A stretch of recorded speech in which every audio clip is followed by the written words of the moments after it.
Hello everybody and welcome to another gold guide, and this time I just wanted to talk about something that I have mentioned before and I have talked about before, but I've seen it so many times recently again that I kind of felt like it needed to be talked about again, and I got a little bit tongue-tied there, but my point still came across, and that's all that really matters. And that is bids.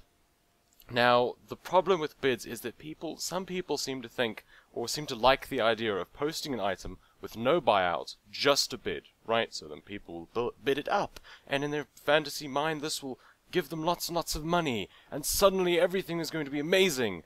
Don't ever do that. Seriously, don't ever put no buyout. It is a massive waste of gold. I mean, sure, you might get a whole bunch of people who would be like, oh my goodness, bidding war, yes! Maybe they really, really want that item and it starts getting bid up and up and up and up and up and up and up.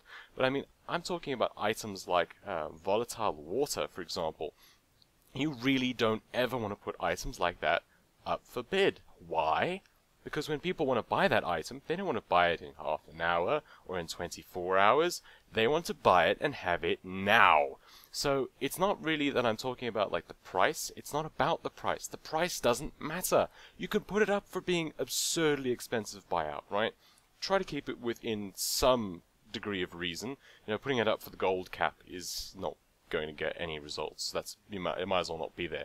But I mean, for example, that volatile water, that person could have put it up for a huge amount, and I guarantee you it would have sold.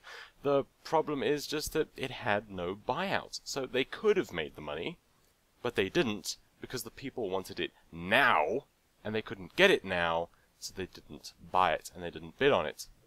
So, yeah, they ended up losing out. So don't put stuff up for bids only. There are a few items in which that kind of works, and those are kind of like the same kind of items that you would find on the black market auction house. Those are the items that people will desperately want. We're not talking about like right now items. So any consumables, if you're talking about flasks, don't put it up with only a bid. Don't do that. Someone wants to buy a flask just before the raid. You think they're going to bid on it? It's not going to happen. So don't put things like flasks, ores, volatile waters, or anything that is used in that way. Don't ever put it up for only bid. The only things I would say that maybe you want to, and even then I really wouldn't, but maybe, I suppose you could do that with maybe mounts, certain things of gear, items that are in seriously heavy demand, things that would start a bidding war, just like they do on the black market auction house, where you see people camping it, and that gold total just goes up and up and up and up and up. You could do that with items that are in that kind of demand.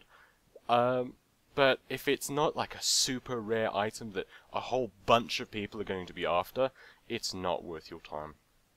Don't put only bid. Make sure that it has a buyout. And even with those items that are kind of rare and that might start a bidding war, you need to be a little bit careful. The main reason being that, on the black market auction house, the reason things get bid up so high is because that gear is not available on the auction house, the normal auction house. You cannot buy it. You cannot get it, right? You would have to do raids to get that kind of gear. And that's why it sells for a lot more than it would on the auction house. So be very careful with it. Some situations, very rarely, like I said, maybe you want to have no buyout, and this guy's going, I don't know what he's doing. It's like, oh my goodness, there's a bench! Look at this! This is amazing! And he's just sort of breaking down. Maybe you saw him, he's in the corner over there. Now there we go, it's like, yes, I found the door. Cool for him. I got a little bit distracted.